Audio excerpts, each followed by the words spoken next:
নমস্কাৰ ছাত্ৰ ছাত্ৰীসকল তোমালোকক আজি পাঠ 10ৰ পাঠসাৰথী কৃষ্ণ পাঠটো মই বুজাই দিম তোমালোকে মন দি শুনিবা আৰু বুজিবলৈ চেষ্টা কৰিবা পাঠসাৰথী কৃষ্ণ এই পাঠটোৰ লিখক হ'ল পদ্মনাথ গোহাঁই বৰুৱা ইয়াতে পাঠসাৰথী কৃষ্ণ বুলি কৈছে অৰ্থাৎ পাৰ্থ মানে কাক বুজাইছে জানানে অৰ্জুনক বুজাইছে আৰু অৰ্জুনৰ সাৰথী হৈছে কৃষ্ণ কেনেকৈনো হ'ল কিয় হ'ল এই পাঠটোত সবিশেষ আছে তোমালোকে শুনি যাবা মই বুজাই যাম দেই বুজিবলৈ চেষ্টা কৰিবা এতিয়া তোমালোকে তো সকলোৱে জানা কুৰুক্ষেত্ৰৰ ৰণৰ কথা মহাভাৰতৰ যুদ্ধৰ কথা সকলোৱে জানা অলপকে হলেও জানা যদিও বহলকে নাজানা সেই কুৰুক্ষেত্ৰৰ ৰণ কোন পক্ষৰ মাজত হৈছিল হেইটোও জানা কৌৰৱ আৰু পাণ্ডৱ পক্ষৰ মাজত হয়নে কৌৰৱ পক্ষৰ বিচাৰ বিবেচনাবোৰ ঠিক নাছিলে হয়নে হিহতৰ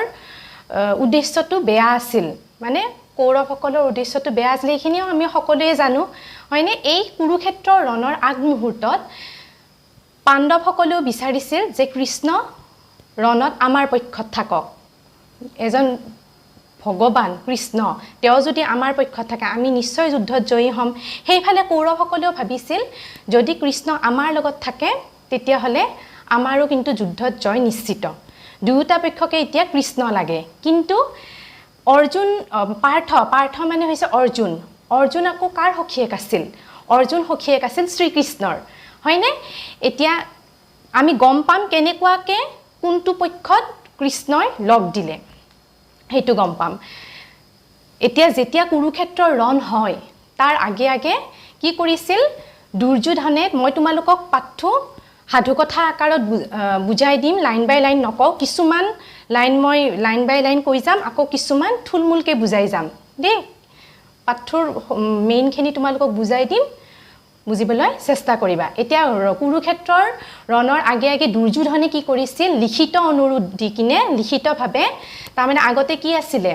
লিখিছিলে নহয় চিঠি নিচিনা তেনেকুৱাকে আৰু এজন দূত এজনক পঠিয়াই দিয়ে দ্বাৰকালৈ পঠিয়াই দিছিল দুৰ্যোধনে উলুকক পঠিয়াইছিল কি লিখি পঠিয়াইছিল যে দুৰ্যোধনে লিখি পঠিয়াইছিল কৌৰৱৰ পক্ষৰ পৰা লিখি পঠিয়াইছিল যে কৃষ্ণ তুমি আমাৰ লগত থাকিব লাগিব কুৰুক্ষেত্ৰৰ ৰণত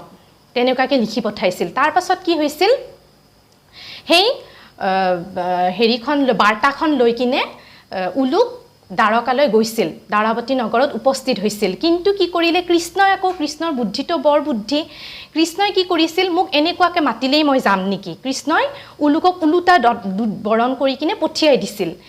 কৈছিল সমাজ ইয়াতে লাইনটো দি দিছে শ্ৰীকৃষ্ণ দেৱে উলুকক উলুটা দুত বৰণ কৰি সেই মৰ্মে সমাচাৰ পঠিয়ালে যে তেওঁ সন্ধিস্থাপনহে বাঞ্ছা কৰে সন্ধিস্থাপন মানে কি জানানে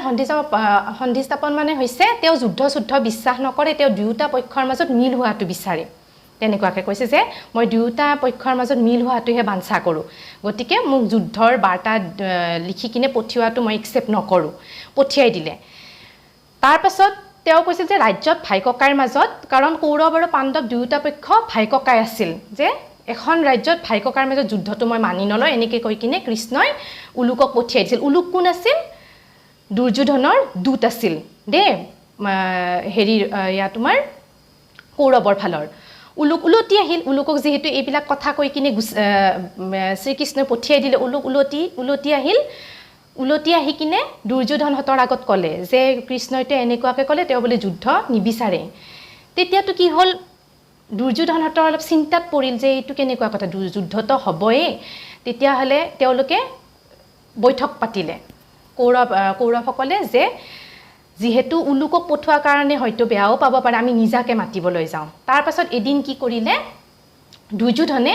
নিজাকে দ্বাৰকালৈ নিজে গ'ল মানে নিজাকে আমি মাতিবলৈ যাম যে আমাৰ লগত যুদ্ধত লগ দিব লাগে এই বুলি কিনে দুৰ্যোধনে নিজে তাৰ মানে এদিন দ্বাৰকালৈ গুচি গ'ল শ্ৰীকৃষ্ণৰ ওচৰলৈকে তাৰ পাছত দুৰ্যোধন তেওঁ পুনে গৈ এইখিনি মই লাইন বাই লাইন কৈ দিছোঁ তেওঁ পুনে গৈ দুৱৰীক দিহা দি থোৱা অনুমতিক্ৰমে শ্ৰীকৃষ্ণৰ শয়ন মন্দিৰত প্ৰৱেশ কৰিলেগৈ তাৰপিছত শয়ন মন্দিৰত মানে তেওঁ যিটো ৰুমত শুৱে শ্ৰীকৃষ্ণ সেই ৰুমটোত প্ৰৱেশ কৰিলে প্ৰৱেশ কৰিলে আকৌ দেখিলে যে শ্ৰীকৃষ্ণ সোণৰ পালেঙত শুই আছে দুৰ্যোধনে দেখিলে যে শ্ৰীকৃষ্ণ সোণৰ পালেঙত একদম সুখ নিদ্ৰাত শুই আছে খুব সুন্দৰকৈ শুই আছে তাৰপিছত দুৰ্যোধনে ধীৰে ধীৰে লাহে লাহে গ'ল যদি আৰু টোপনি ভাঙি যায় ভগৱান প্ৰভু বেয়াও পাব পাৰে তেতিয়া আৰু যুদ্ধত লগ নিদিব আমাৰ লগত এই বুলি ভাবে ধীৰে ধীৰে গৈ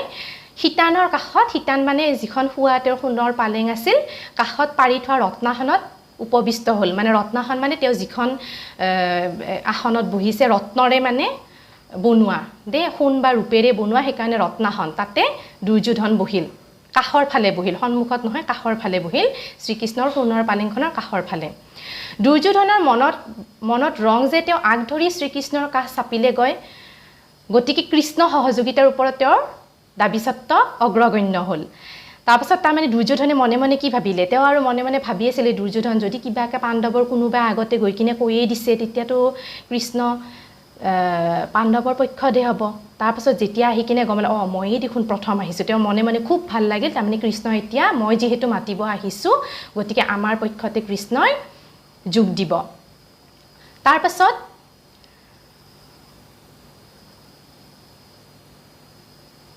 তাৰপাছত ৰখি থাকিলে আৰু দেই দুৰ্যোধন ৰখি থাকিলে যে এতিয়া চকু মেলিলে হয় আৰু মোৰ মানে অনুৰোধটো মই তেতিয়া শ্ৰীকৃষ্ণৰ আগত ক'ব পাৰোঁ এতিয়া চকু নেমেলেই নহয় টোপনি যাই আছে পুৰা তাৰপাছত কি হ'ল অৰ্জুনে লাহেকৈ তাৰপাছত অকণমান সময়ৰ পিছতে অৰ্জুন আহি পালে অৰ্জুন আৰু কোন পক্ষৰ আছিল অৰ্জুনটো কৃষ্ণৰ সখীয়েক আছিল লগতে কোন পক্ষৰ আছিল পাণ্ডৱ পক্ষৰ আছিল অৰ্জুনে সেই একে কথা ক'বলৈ আহিছিলে অৰ্জুন আহি হঠাতে আৰু অলপ সময়ৰ পিছতে অৰ্জুন আহি উপস্থিত হ'ল তাৰপাছত দুৰ্যোধনে অৰ্জুনক দেখি যেহেতু শত্ৰুপক্ষতে একেবাৰে অপ্ৰস্তুত হৈছে আৰু ভাল লগা নাই তাৰমানে পাণ্ডৱ পক্ষৰো আহি কিনে উপস্থিত হ'ল তেনেকৈ ভাবিলে তথাপিতো মানে দুৰ্যোধনৰ এটা মনত মানে শান্তি যে মইতো আগত আহিছোঁ গতিকে মোৰ অনুৰোধটোৱে তেওঁ ৰক্ষা কৰিব বুলি ভাবিলে তাৰপাছত কি হ'ল লাহে লাহে অৰ্জুন আহি পোৱাৰ অৰ্জুনে কি কৰিলে এনেতে ভগৱান বা দুয়ো নিমাত আৰু অন্য দৃষ্টি হয় শ্ৰীকৃষ্ণৰ জাগৰণত প্ৰতীক্ষাত আছে আৰু অৰ্জুনে কি কৰিলে দুৰ্যোধনে যেনেকৈ ৰত্নাসনত বহিছে মানে একদম ৰত্নেৰে খোৱা সোণ বা ৰূপৰ আসনত বহিছে অৰ্জুনে তেনেকৈ বহা নাই অৰ্জুনে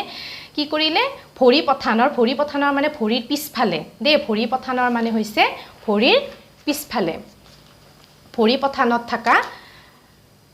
বিছনাৰ যিফালে ভৰি থাকে তাৰমানে ভৰিৰ পিছফালে ভৰিখন তাৰমানে যোনফালে থাকে সেই ভৰি পথানত থকা ঠাইখিনিতে অৰ্জুন বহিল গতিকে শ্ৰীকৃষ্ণই যাতে চকুটো মেলিলে অৰ্জুনক দেখা পায় তেনেকুৱাকৈ বহিল আৰু তাৰপিছত অলপ পিছতে কি কৰিলে শ্ৰীকৃষ্ণ সাৰ পায়েতো দেখিলে দুৰ্যোধন যে কাষৰ ফালে বহি আছিল তেওঁতো দেখা নাই কাৰণ ভৰিৰ ওচৰত বহিছিল অৰ্জুন গতিকে চকু মেলিয়ে তেওঁ প্ৰথমতে কাক দেখা পালে অৰ্জুনক দেখা পায়েতো একদম আচৰিত হ'ল লগে লগে ক'লে সখী কেতিয়া আহিলা সকাম কি অৰ্জুনে সভক্তিৰে জনালে সখী মই আহিবৰ সৰহপৰ হোৱা নাই মই তোমাক আগন্তুক কুৰু পাণ্ডৱৰ ৰণলৈ নিমন্ত্ৰণ কৰিবলৈ আহিছোঁ তাৰপাছত অৰ্জুনে ক'লে শ্ৰীকৃষ্ণই ক'লে একদম দেখি কিনে ভাল লাগি গ'ল সখীয়েকক দেখিছে দে কৈছে বোলে সখী কেতিয়া আহিছা কি সকাম এনেকুৱাকৈ আহি পাইছা মই টোপনি গৈ আছিলোঁ গমেই নাপাওঁ তাৰপাছত তেতিয়া ক'লে যে অৰ্জুনে ক'লে সভক্তিৰ একদম শ্ৰদ্ধা বিনয়ীভাৱে ক'লে বোলে মই আচলতে নিমন্ত্ৰণ দিবৰ কাৰণে আহিছোঁ যুদ্ধ হ'ব যে কুৰুক্ষেত্ৰৰ ৰণ হ'ব তাতে তাৰমানে মই তোমাক নিমন্ত্ৰণ দিবলৈ আহিছোঁ কৃষ্ণদেৱে ততালিকে ভাল বুলি সমিধান দি উঠিয়ে সীতানৰ ফালে পাশ কাটি চাই দেখোন ৰত্নাখনত উপবিষ্ট দুৰ্যোধন তাৰপাছত অৰ্জুনকতো একেবাৰে ভৰিৰ পিছফালে আছিল কাৰণে লগে লগে দেখা পালে তাৰপাছত এনেকুৱাকৈ যেতিয়া ঘূৰি চাই কিনে দেখে দুৰ্যোধন ৰত্নাখনত বহি আছে তাৰপাছত পিছত ছেকেণ্ড টাইমতহে দুৰ্যোধনক দেখা পালে যদুনাথে মানে শ্ৰীকৃষ্ণৰ কথাই কৈছে যদুনাথে আঠে বেঠে তেওঁক এই বুলি সম্ভাষণ কৰিলে ই কি আপুনিও যে সকাম তাৰপাছত কৃষ্ণই ক'লে যে আপুনিও যে মোৰ ওচৰতে আছে আপোনাৰ সকামটো তেনেকুৱাকৈ ক'লে তাৰপাছত দুৰ্যোধনে সন্দিহান চিতেৰে দুৰ্যোধনৰ অলপ খং উঠিছে মই আগত আহিছিলোঁ মোকতো দেখা নাপালে অৰ্জুনৰ লগতে কথা পাতিলে সেইকাৰণে দুৰ্যোধনে সন্দিহান চিতেৰে গহিনাই সন্দিহান মানে সন্দেহ ভৰা বিশ্বাস মই এতিয়া কৈওতো লাভ নহ'ব কাৰণ অৰ্জুনে আগতে ক'লে তেনেকুৱাকৈ ভাবিলে গতিকে সন্দিহান মানে অলপ সন্দেহৰ চকুৰে সন্দিহান চিতেৰে গহিনাই এই বুলি মাত লগালে হে যদুপতি মইহে আগধৰি আপোনাৰ কাষ চাপিছিলোহি আপোনাৰ জাগৰণ প্ৰতীক্ষাত এই বহা ভাগেই বহি থাকোঁতে মোৰ বিপক্ষীয় বীৰ আহি পাছতহে আসন লৈছিলহি এতেকে আপুনি আগ ধৰি মোৰ নিমন্ত্ৰণহে গ্ৰহণ কৰিব লাগে তাৰ পাছত কৈছে বলে মইহে আসলতে অৰ্জুনতকে আগতে আহিছিলো অৰ্জুন পৰিপথানত বহিছে কাৰণে আপুনি দেখা পালে মই এইফালে বহিছো কাৰণে মোক পিছতহে দেখা পালে কিন্তু মই আগতে আহিছো কাৰণে মোৰ অনুৰোধটোহে আপুনি কিন্তু ৰক্ষা কৰিব লাগিব অনুৰোধ এইফালে কোৱাই নাই কিন্তু মানে কৈয়ে দিলে আৰু মোৰ অনুৰোধটোহে ৰক্ষা কৰিব লাগিব কুৰু পাণ্ডৱ উভয়ৰে লগত আপোনাৰ সমান সম্বন্ধ আৰু তুল্য সৌহৃদ্য কৈছে বলে কৌৰৱ আৰু পাণ্ডৱ দুয়োটা পক্ষৰ লগতে আপোনাৰ বন্ধুত্ব খুব গভীৰ আপুনি দুয়োটা পক্ষতে সদায় পক্ষপাতি গতিকে আপোনাৰ সম্পৰ্ক যেহেতু ভাল বিশেষত সাধু লোকে আগধৰি অহা জনৰহে পক্ষ অৱলম্বন কৰে তাৰ পাছত কলে যেহেতু সাধু মানুহবোৰে সাধু সকলে জ্ঞানীজনে যোনে প্ৰথমতে আহি কিনে ৰৈ থাকে তেওঁৰহে অনুৰোধটো ৰক্ষা কৰে নিজৰ কথা কৈছে যে মই আহিছো আগত গতিকে মোৰ অনুৰোধটো ৰক্ষা কৰিব লাগে তেনেকে কলে আপুনি সাধুগণৰ ভিতৰতকৈ শ্ৰেষ্ঠতকৈও মাননীয় কৈছে আপুনিতো সাধুতকৈও শ্ৰেষ্ঠ গতিকে মোৰ অনুৰোধটোৱে আপুনি ৰক্ষা কৰিব লাগে তেতিয়া কৃষ্ণই কৈছিলে হে কুৰুবীৰ আপুনি যে আগধৰি আহিছিল তাত মই ধনিষ্ঠ মানুহ সন্দেহ কৰা নাই কৃষ্ণ আকৌ বৰ চতুৰ যে কৃষ্ণৰো মনেৰে কৌৰৱৰ পক্ষতটো তেওঁৰ মন নাই কিন্তু কৃষ্ণৰো বুদ্ধি আছে বহুত চতুৰ বুদ্ধিৰ সেইকাৰণে কৃষ্ণৰ বুদ্ধিমত্তাৰে উত্তৰ দিলে চাবা কৈছে বলে আপুনি যে আহিছিল তাত ধনিষ্ঠ মানুহ মোৰ ধনিষ্ঠ মানে অকণমানো মোৰ সন্দেহ নাই কিন্তু মই টোপনিৰ পৰা সাৰ পাই চকু মেলি উঠিয়ে পাৰ্থবীৰকহে পোনেই দেখা পাওঁ কৈছে বলে মই অৰ্জুনকহে প্ৰথম দেখা পাওঁ চকু মিলিয়ে গতিকে যি হওক মই আপোনালোক দুয়োজনৰে অনুৰোধ ৰক্ষা কৰিম কৈছে বলে যিয়ে হওক বাৰু হয় প্ৰথমতে আহাজনৰে অনুৰোধ ৰক্ষা কৰিব লাগে কিন্তু মইতো দেখিলো অৰ্জুনক প্ৰথমতে গতিকে মই আপোনালোক দুয়োৰে অনুৰোধ ৰক্ষা কৰিম কৈছে বলে মোৰ দুটা দল আছে এটা দল হৈছে মই অকলহৰে কৃষ্ণটো নিজেই দল বুলি ক'ব পাৰি হয়নে ভগৱান যিহেতু কৈছে বলে মই এটা দল মই নিজে আৰু আনটো দল হৈছে অৰ্বুদ নাৰায়ণী সৈন্য দল কৈছে বলে আনটো দল হৈছে অৰ্বুদ নাৰায়ণী সৈন্য দল কৈছে বলে এটা পক্ষত মই নিজে দল আৰু এটা পক্ষত আছে মোৰ দ্বাৰকাৰ যিবোৰ সৈন্য আছে অৰ্বুদ নাৰায়ণী মানে তোমাৰ 10 কোটি সৈন্য 10 কোটি সৈন্যক অৰ্বুদ নাৰায়ণী সৈন্য দল কৈছে মোৰ নাৰায়ণী সেনা হৈছে অৰ্বুদ কৈছে বলে অৰ্বুদ নাৰায়ণী মানে হৈছে অৰ্বুদ মানে হৈছে 10 কোটি নাৰায়ণী সৈন্য দল একফালে আছে একফালে মই অকলে যাৰ প্ৰত্যেকজনে মোৰ নিচিনা একোজন সমান বুলি কৈছে বলে মোৰ বীৰ কেইটা মোৰ সৈন্য দলত থকা সৈন্যবোৰ মোৰ নিচিনা সমান শক্তিশালী তদুপৰি মই নিৰস্ত্ৰ কুৰু পাণ্ডৱৰ ৰণত অস্ত্ৰ নধৰো বুলি অগ্ৰজৰ ৰামৰ ওচৰত মই প্ৰতিশ্ৰুত আছো কৈছে বলে আৰু এটা কথা এইটো সত্য যে মোৰ সৈন্যদলটো আছে কিন্তু মই যদি আপোনালোকৰ যিকোনো পক্ষত থাকিলেও মই কিন্তু কেতিয়াও যুদ্ধ নকৰো শ্ৰীকৃষ্ণই কৈছে মোক লৈ কিন্তু মই যুদ্ধ কেতিয়াও নকৰো মই থাকিবহে পাৰিম পক্ষত কিন্তু মই যুদ্ধ নকৰো এতিয়া আপোনালোকে সিদ্ধান্ত লওক কোনে কি সিদ্ধান্ত লয় তাৰ পাছত লগে লগে তেতিয়া অৰ্জুনে মাত দিছিলে যে মোক অৰ্বুদ নাৰায়ণী সৈন্যদল নালাগে মোক আপোনাক অকলে লাগিব আপুনি হলেই হল তাৰ পাছত তেতিয়া দুৰ্যোধনে মনে মনে ভাবিলে ঠিকে আছে মোৰ তাতেতো 10 কোটি সৈন্য হ'ব তেতিয়া হলে দুৰ্যোধনৰ মনে মনে খুব ফূৰ্তি লাগিল যে কৃষ্ণ অকলে কি তাতেতো অস্ত্ৰও নলয় অস্ত্ৰ নললেও যে এজন কিমান বুদ্ধিয়ক আৰু মহাভাৰতৰ যুদ্ধৰ জয়ৰ মূল কাৰণেই হৈছে শ্ৰীকৃষ্ণ পাণ্ডৱসকলৰ যুদ্ধৰ জয়ী হোৱাৰ মূল কাৰণে আছিল কোন শ্ৰীকৃষ্ণ হয়নে কিন্তু দুৰ্যোধনে কি ভাবিলে অৰ্বুদ নাৰায়ণী সৈন্যটো বেছি 10 কোটি সৈন্য পাম ঠিকে আছে কৃষ্ণক শ্ৰীকৃষ্ণ পাণ্ডৱৰ পক্ষই হওক যেতিয়া শ্ৰীকৃষ্ণই চিলেক্ট কৰিবলৈ দিলে তেতিয়া অৰ্জুনে চিলেক্ট কৰিলে নিজৰ সখীয়ে কৃষ্ণক আৰু দুৰ্যোধনে চিলেক্ট কৰিলে নিৰ্বাচন কৰিলে অৰ্বুদ নাৰায়ণী সৈন্যদলক এনেকুৱাকে দুয়ো সুন্দৰকে দুয়ো সুখী হল অৰ্জুন আৰু দুৰ্যোধন দুয়োৰে মনত বৰ সুখ লাগিল আৰু দুয়ো আতিথ্য মন্দিৰৰ পিনে গতি কৰিলে মানে আতিথ্যৰ ঘৰ অতিথিৰ ঘৰ যিটো ঘৰত অতিথিক থাকিবলৈ দিয়া সেইটো আতিথ্য মন্দিৰ বুলি কয় তাৰ পাছত শ্ৰীকৃষ্ণই কিন্তু এইখিনি হৈ যোৱাৰ পিছতে অৰ্জুনক অকলশৰীয়াকে মাতি কিনে এটা প্ৰশ্ন কৰিলে এনেকে প্ৰশ্ন কৰিলে মানে কথা সুধিলে যে পাৰ্থ মানে অৰ্জুন মই অকলশৰীয়া তাতে নিৰস্ত্ৰ এনে স্থলত তুমি অৰ্বুদ নাৰায়ণী সেনাৰ সলনি অকল মোক কিয় ললা মোৰ পৰা তোমাৰ বিশেষ লাভ কি হ'ব কৈছে বলে মইতো অকলে তাতে মই অস্ত্ৰও নলওঁ অৰ্জুনক কৈছে অকলশৰীয়াকে মাতি দুৰ্যোধন তেতিয়া নাই মোক তুমি লৈ কিনে তোমাৰ কি লাভ হ'ব মোৰ সৈন্য দলহে আছে মোকতো লৈ একো লাভ নাই কাৰণ মইতো অস্ত্ৰ নলওঁ এনেকৈ প্ৰশ্ন কৰিছিল অৰ্জুনক আৰু অৰ্জুনেওতো মহাজ্ঞানী অৰ্জুনেও জানিছিল যে সৈন্যতকৈ কৃষ্ণ বেছি ওপৰত অৰ্জুনে এই বুলি সভক্তি প্ৰত্যুত্তৰ দিলে মোৰ বিশ্বাস তুমি অকলে অৰ্বুদ সেনা নিপাত কৰিব পাৰা কৈছে বোলে মোৰ বিশ্বাস আছে তুমি প্ৰভু অকলে অৰ্বুদ নাৰায়ণী সেনাক হৰুৱাব পাৰিবা ময়ো পাৰো কৈছে বোলে ময়ো পাৰিম কিন্তু তোমাৰ সাৰথ্য বিপক্ষে লাভ কৰিলে তাত বিপৰ্যয় ঘটিবৰ সম্ভাৱনা থাকে কৈছে বোলে ময়ো পাৰো অৰ্বুদ নাৰায়ণী সৈন্য দলক হৰুৱাই পেলাবৰ কাৰণে কিন্তু তুমি যদি বিপক্ষৰ দলত থাকা তেতিয়া মোৰ কাৰণে কিন্তু বিপদ হ'ব পাৰে কাৰণ কৃষ্ণটো প্ৰভু সেই কাৰণে তেনেকৈ উত্তৰ দিলে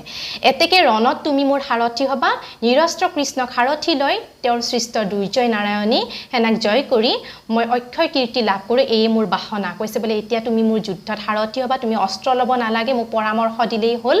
আৰু তোমাৰ পৰামৰ্শ মতে মই যুদ্ধত অস্ত্ৰ চলাম তুমি মোৰ লগত থাকিলে এই মোৰ বাসনা বুলি কৈছে হিমানতে অন্তৰ্জামী স্বৰূপ শ্ৰীকৃষ্ণ তথাস্তু বুলি অৰ্জুনৰ অন্তৰৰ ভাৱ বুজি উঠি তেওঁৰ পৰা বিদায় ল'লে ইমানতে এইখিনিয়ে এইটো ঘটনাৰ মূল কি কাৰণে শ্ৰীকৃষ্ণ পাণ্ডৱ পক্ষত আছিল এইটোৱে তাৰ আগৰ ঘটনা এতিয়া টোকাছোৱা নাৰায়ণী সেনা বুলি আছে শ্ৰীকৃষ্ণৰ শৰীৰৰ পৰা ওলোৱা সেনা বুলি কয় তোমালোকে এইটো ধুনীয়াকৈ পঢ়িবা আৰু পৰীক্ষাত এইটো চমুটোকা হিচাপত আহেও তোমালোকে মুখস্থ কৰিবা সেই কাৰণে এতিয়া ইয়াৰে প্ৰশ্ন উত্তৰখিনি চোৱা ক নম্বৰ চোৱা শ্ৰীকৃষ্ণই দুৰ্যোধনৰ দূতক কি কামৰ কাৰণে পাছিলে উত্তৰ শ্ৰীকৃষ্ণই দুৰ্যোধনৰ দূতক ওলোটা দূতবৰণ কৰি সমাচাৰ পঠিয়াইছিল যে তেওঁ সন্ধি স্থাপনতহে বাঞ্ছা কৰে এই বাতৰি দুৰ্যোধনক দিয়াবলৈ দূতক পাছিলে খ নম্বৰ চোৱা দুৰ্যোধন কৃষ্ণৰ ওচৰলৈ কি উদ্দেশ্যে আহিছিল উত্তৰ দুৰ্যোধনে শ্ৰীকৃষ্ণক এজন কৌৰৱ সেনাপতি ৰূপে পাবলৈ আৰু সেই চেগতে শংকৰ সদৃশ বলৰামকো অন্যতম সেনাপতি ৰূপে পাবলৈ শ্ৰীকৃষ্ণৰ ওচৰলৈ আহিছিল গ নম্বৰ অৰ্জুনে কি প্ৰস্তাৱ লৈ দ্বাৰকালৈ গৈছিল পঢ়ালো নহয় এইমাত্ৰ অৰ্জুনে আগন্তুক কুৰু পাণ্ডৱৰ ৰণলৈ নিমন্ত্ৰণ কৰাৰ প্ৰস্তাৱ লৈ দ্বাৰকালৈ গৈছিল ঘ নম্বৰ চোৱা দুৰ্যোধনে আগতে গৈও কি কাৰণে মনত ভাবি যোৱা প্ৰস্তাৱ কৃষ্ণক দিব নোৱাৰিলে উত্তৰ দুৰ্যোধনে আগত গৈও মনতে ভাবি যোৱা প্ৰস্তাৱ কৃষ্ণক দিব নোৱাৰিলে কাৰণ দুৰ্যোধনে আগ ধৰি গৈ কৃষ্ণৰ শয়ন কক্ষত উপস্থিত হৈ সীতানৰ কাষত পাৰি থোৱা ৰত্নাসনত বহিছিল আৰু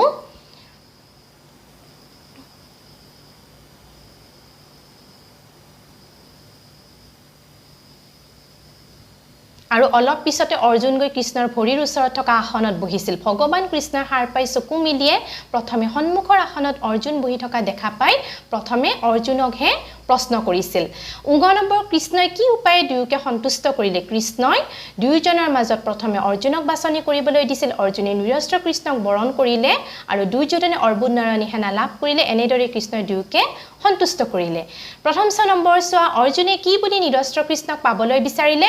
অৰ্জুনৰ বিশ্বাস যে শ্ৰীকৃষ্ণ অকলে অৰ্বুদ নাৰায়ণী সেনাক নিপাত কৰিব পাৰিব কিন্তু কৃষ্ণৰ সাৰথ্যৰ বিপৰীতে জয়লাভ সম্ভৱ নহয় সেয়েহে তেওঁ নিৰস্ত্ৰ কৃষ্ণক সাৰথী হিচাপে লৈ যুদ্ধত জয়লাভ কৰিব বিচাৰিছিল এইখিনি হৈছে বাক্য ৰচনা তলৰ শব্দবোৰ বাক্যত ব্যৱহাৰ কৰা হৰ্ষচিত্তে আগধৰি প্ৰত্যুৎপন্নমতি সম্ভালিলৈ বাছনি মত ধীৰে ধীৰে মই ইয়াতে লিখি দিছোঁ আৰু তোমালোকে যদি নিজে বাক্য ৰচনা সাজিব পাৰা বাক্য ৰচনা কৰিব পাৰা নিজে কৰি ল'বা আৰু এয়া 5 নম্বৰ হৈছে চমুটোকা উলুক অৰ্জুন দুৰ্যোধন শ্ৰীকৃষ্ণ তে তোমালোকে লিখি ল'বা ভিডিঅ'টো পজ মাৰিবা পজ মাৰি কিনে লিখিবা নাইটোবা স্ক্ৰীনশ্বট কৰি ল'বা তে নাৰায়ণী সেনাটো পাঠ্যপুথিত যে দিছিলোঁ এয়া নাৰায়ণী সেনা তোমালোকক অলপ আগতে যে মই ক'লো মুখস্থ কৰিবলৈ এয়া টুকা নাৰায়ণী সেনা এইটো মুখস্থ কৰিলেই হৈ যাব সেইকাৰণে মই এইটো লিখি দিয়া নাই আৰু পাঠ্যত থকা শব্দ অৰ্থখিনি তোমালোকে মুখস্থ কৰিবা এইটো কিন্তু দ্বিতীয় গোট পৰীক্ষাত আহিব গতিকে সকলোৱে মন দি পঢ়িবা মুখস্থ কৰিবা